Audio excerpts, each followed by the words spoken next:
wabarakatuh. Yeah, I am Yustiarini. Today I would like to explain about hypothesis. Yeah, hypothesis in quantitative research actually. Yeah. What is hypothesis? Hypothesis is a proposition in testable form and predict a particular relationships between two or more variables. If the researcher thinks that a relationship exists, he should first state it as a hypothesis and then test the hypothesis in the field. Jadi hipotesis itu suatu proposisi yang bisa diuji, kemudian bisa diprediksi nanti hubungan khususnya antara dua atau lebih variabel itu bagaimana. Kemudian jika ada hubungan yang eksis antara variabel 1 dan variabel 2 menurut researcher atau peneliti, dia kemudian harus menyatakan itu dalam bentuk hipotesis, kemudian menguji hipotesisnya itu di lapangan. Types of hypothesis. The first is simple and complex hypothesis. Simple hypothesis is a statement which reflects the relationship between a single independent variable and single dependent variable. Simple hypothesis itu atau hipotesis sederhana itu adalah hipotesis yang merefleksikan hubungan antara satu variabel bebas dan satu variabel terikat. Ini bisa dilihat di sini contohnya. Misalkan there is a positive and significant correlation between x and y somewhere. Using or applying or implementing x is effective to teach y, there is a significant difference between male and female students in their reading ability. Complex hypothesis. Complex hypothesis is a statement which reflects the relationship between two or more independent variables and two or more dependent variables. Kalau yang kompleks tadi itu mengemukakan hubungan antara dua atau lebih variabel bebas dengan dua atau lebih variabel terikat.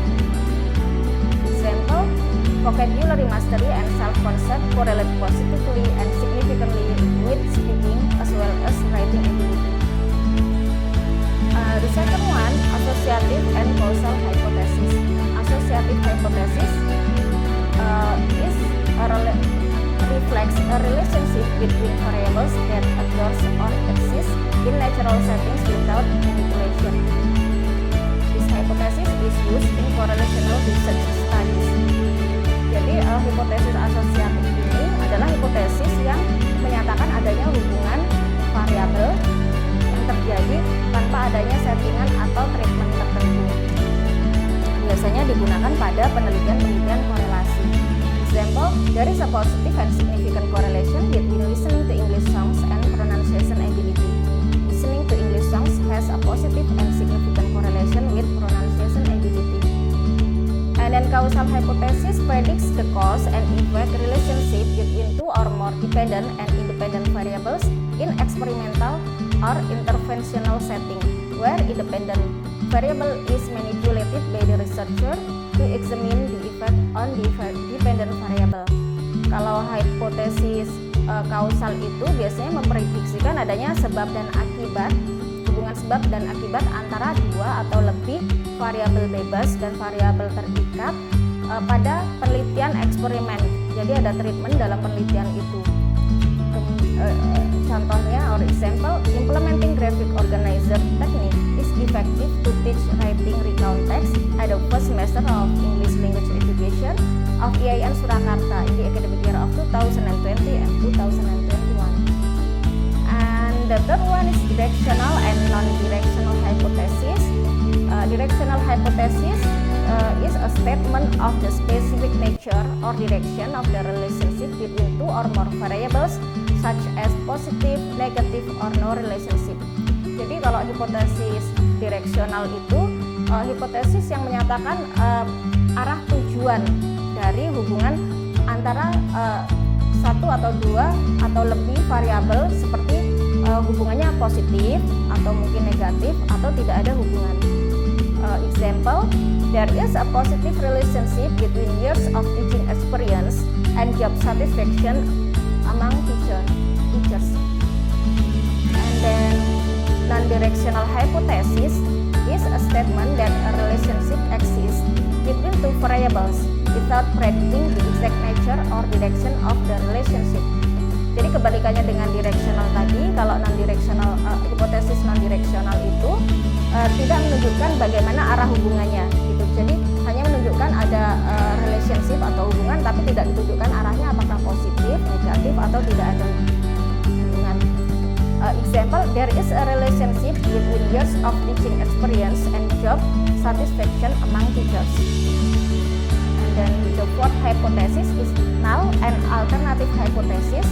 Null hypothesis is used for statistical testing and interpretation of statistical outcomes.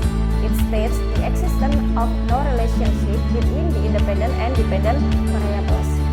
Jadi kalau hipotesis null itu adalah hipotesis yang mengatakan tidak ada hubungan antara variabel yang satu dengan variabel yang lain. Example, there is no relationship between pronunciation and idiom mastery. Alternative hypothesis states the existence of relationship between two or more variables. Jadi kebalikannya dengan null hypothesis tadi, kalau hipotesis alternatif itu mengatakan ada hubungan antara dua atau lebih variabel. Jadi ada hubungan antara X dan Y. Example, there is a relationship between motivation and students' achievement. Ya, kadangkala satu hipotesis bisa juga masuk dalam beberapa kategori gitu, yang perlu ditekankan. Jadi satu hipotesis kadangkala bisa masuk ke dalam simple hypothesis and directional hypothesis seperti itu.